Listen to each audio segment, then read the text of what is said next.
Il ne peut, à lui seul, lutter contre la volonté de tous les dieux. Il dit, et se retourne vers son cher fils. Hermès, puisque c'est toi qui toujours vas porter nos messages, transmets notre décision à Calypso, la nymphe bouclée.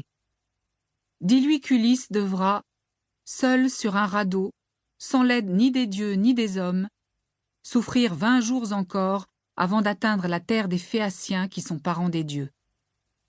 Ce sont eux qui le ramèneront dans sa patrie. Après l'avoir honoré comme un dieu, ils le couvriront de bronze, d'or et de vêtements, plus qu'il n'aurait jamais pu en rapporter de Troie s'il était revenu sain et sauf avec sa part de butin. Car son destin à lui est de revoir les siens, de revenir dans sa maison et sur le sol de son pays.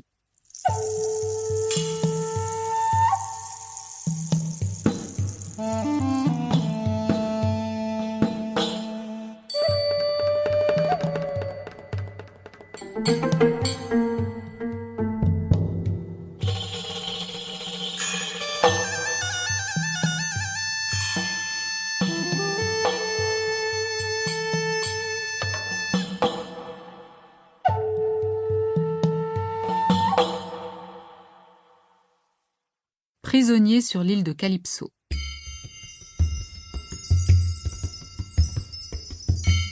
Hermès, le messager au rayon clair, se hâte d'obéir à Zeus. Il enfile ses divines sandales dorées qui le conduisent partout sur la mer et sur terre à la vitesse du vent. Il saisit la baguette dont il se sert pour réveiller ou endormir les hommes, selon son envie. Et il s'élance, volant à vive allure, loin au-dessus de la mer ou bien rasant les vagues, traversant les flots, on dirait un oiseau. Ayant atteint l'île du bout du monde, il sort de la mer couleur de prune et se dirige droit vers la caverne de la nymphe bouclée. Elle est chez elle, près d'un grand feu, où flambent du cèdre et du thuya bien sec, dont l'odeur délicieuse s'est répandue dans l'île. Tout en chantant, sa voix est belle, elle tisse sa toile avec une navette d'or.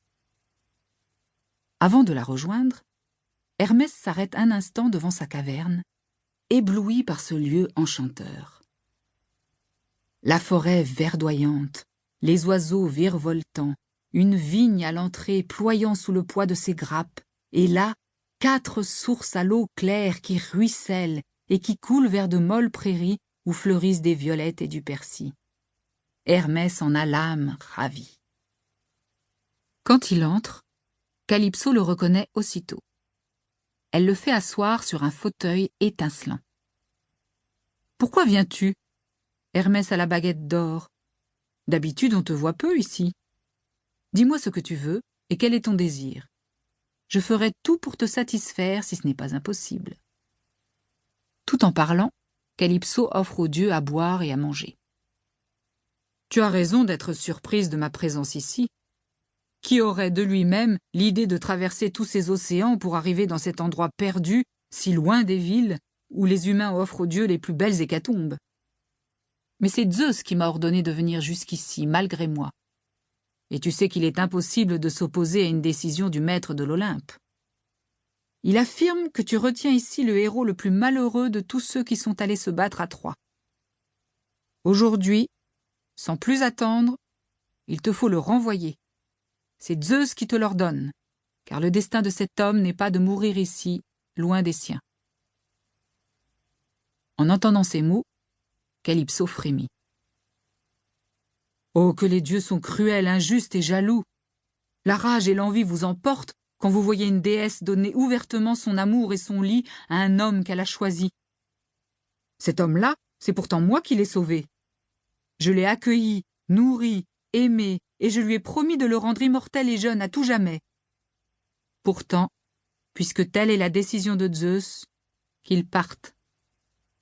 Je ne lui cacherai rien de ce qu'il faut faire pour retrouver sain et sauf son pays natal. » En entendant ces mots, le dieu éblouissant disparaît, et la nymphe va rejoindre Ulysse au grand cœur pour obéir à Zeus.